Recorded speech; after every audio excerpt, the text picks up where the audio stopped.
How you doing, Sam Sill? How you doing, ZAK? How you doing, Cleveland? In the land. Sammy. How you doing, Wendy? I'm doing well. You good? Yeah. Looking good. Thank you. Welcome to C-Town. It's good to be here. Yeah. I'm here promoting the Wendy Williams show. Fox 8, September the 16th? Yeah, at 11 a.m. 11 in the morning. Yeah, you know, I know that people, and I was saying this earlier. Michael was just oh, sorry. I was saying this earlier, and, you know, when I was over visiting my Fox family, and I'll say it again. I love daytime TV. Mm-hmm. As a radio personality, you know, Sam, we've got plenty of time to watch daytime TV because our shifts are only 4 hours. Right. And I fell in love with talk shows, court shows, game shows. Mm-hmm. Daytime has always been my favorite day part of TV. Not after midnight, not nighttime TV, not even more. So, you know, I love talk shows. The idea that I'm actually doing a talk show now is just, you don't understand. This to me is everything in terms of, you know, what I want to be when I grow up. When did you know? When did you know you wanted to do TV as a kid before radio or what? What happened? No, You knew then? No, I did radio, and that's what I wanted to do. Oh, you wanted to do TV when you was doing radio? Well, when the call came. Okay. We want you to do a talk show. All right. Well, guess what? Yeah. I'm going to figure this out. I'm going to work it out. But I have to tell you something. My radio career, other than a couple of political hiccups, I loved. You don't have to be honest with me because you're still in the game. But honest to God, I loved being on radio. I loved everything about it except the hiccups of you're suspended without pay or something like that. You know, like jerky bosses. But I fell in love with the microphone. I got sideswiped by it. Sitting in a room, being by myself, going through my magazines, talking to people, having to draw up the pictures of stories in people's minds, making people use their imagination while they inspire me to use my own. It's not easy. But it was so pleasing to me. So I wasn't looking to be on TV. I was doing radio in New York. I mean, there was only one place you can go after radio in New York, and that's down. You know, I had my family, and I had already written a couple of books based on being popular. I mean, I was able to be talking head on a few television shows, like the Ricky Lake Show, the old one. So you got the call while you were still on the radio. I was still on radio, and I got the phone call. Right. Yeah. So, and my career was successful. And so, after the 6-week sneak peek, and I found out that we were going to get a first season of the talk show, I said, I cannot do both. It's not fair to me. It's not fair to my family.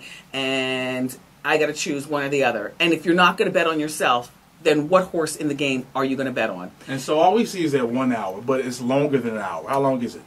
An hour. An hour. I'm talking about as far as preparation. 2 hours before. Okay, 2 hours before. Well, here's the thing. I don't want to poo-poo it, but I do have to say, we're live out of New York at 10 a.m., which means that when you see me on TV, there was no, stop, start, let's do this over, stop, start, let's do this over. Right. I'm not there for 10 hours. Yeah. I get to the studio every morning at about 7:30. I spend about 15 minutes going through the newspapers again, and you know, just sitting and staring at the wall. Yeah. And then another 15 minutes up until 8 o'clock on the dot, choosing which outfit I'm going to wear and which wig and shoes will accompany it. Because I don't do that ahead of time. Because as a woman, you know, sometimes we feel a little bloated or fluffy. Or sometimes we feel like, oh, I had a good workout yesterday at the gym. I want to show my guns. You know, or I am not feeling a knee-length skirt today. You know, I want to go short. Or I don't want to wear a short wig. I don't want to wear a straight wig. There are a lot of things only the women understand, Sam, what I'm talking about. I don't understand about the wig thing.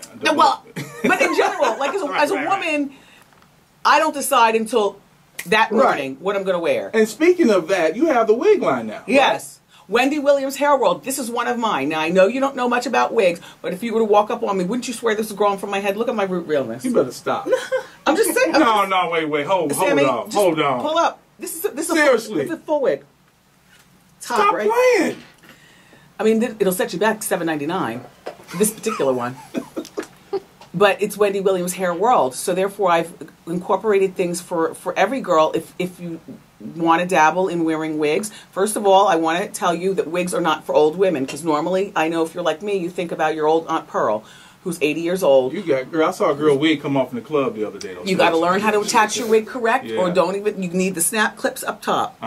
You know, but my wigs start at $49.99, and they go up to $1,000. $1,000. $1,000. Wow. This one's $7.99. But see, I've been wearing wigs. Colby knows this for over 10 years now, every single day. So it's not something that I do just to do. Like I'm serious about it. So you have like a wig for each outfit, or this is what I'm feeling today. Let me go grab. A wig for each event. The wig that I'm wearing here to talk to you on my Cleveland tour with my new family, I'm not going to wear the same one to the gym to sweat it out. Right. You know what I'm saying? I'm gonna hang this wig up. You're gonna put it up, and I'm gonna put on like a. Are you the wig carrier? And No? I'm gonna. Okay, no. I'm going to put on a $79, synthetic, because they have great memory curl and they dry really wonderfully. And I've got all the products to go along with my wigs, including these beautiful headstands. And it's just a dream. So it's Wendy Williams Hair World. The wigs will slowly be available everywhere. Right now, off the top of my head, I know that you can go to especiallyyours.com. You can go to wig.com. And I have carrying cases, the washing stuff. It's just... This is a long time. This is a marathon, the wigs. Yeah. Now let's go right back to the show real quick. Okay. Next week, upcoming guests. Well, I will tell you this. Okay. I'm not Give me a little bit now. Come on. Listen. Okay. I will say that we have a little something for everybody, as usual. The guest on my show is one of the fun things about doing the talk show. I mean, we've had everybody on our show from Snoop and Nas and Nicki Minaj and Mark McGrath, who you say, the guy from Sugar Ray, would make him a great guest. But you know what? As you know, as a professional interviewer, it's the content. Yeah. Exactly. A great guest is not always going to be Donald Trump, although he is a great guest. That's a great guest. What he gives you moment after moment of talk. Yeah, tell him. But I love talking to the various people on the show, the young, the old, the movie Anybody stars. ever tick you off, like right in the middle of the interview, and you're like, really, or right before the show, really? Yeah, and an old Wendy would have told you. Yeah. But I'm a lady, and I'm a polished journalist. In case you didn't know.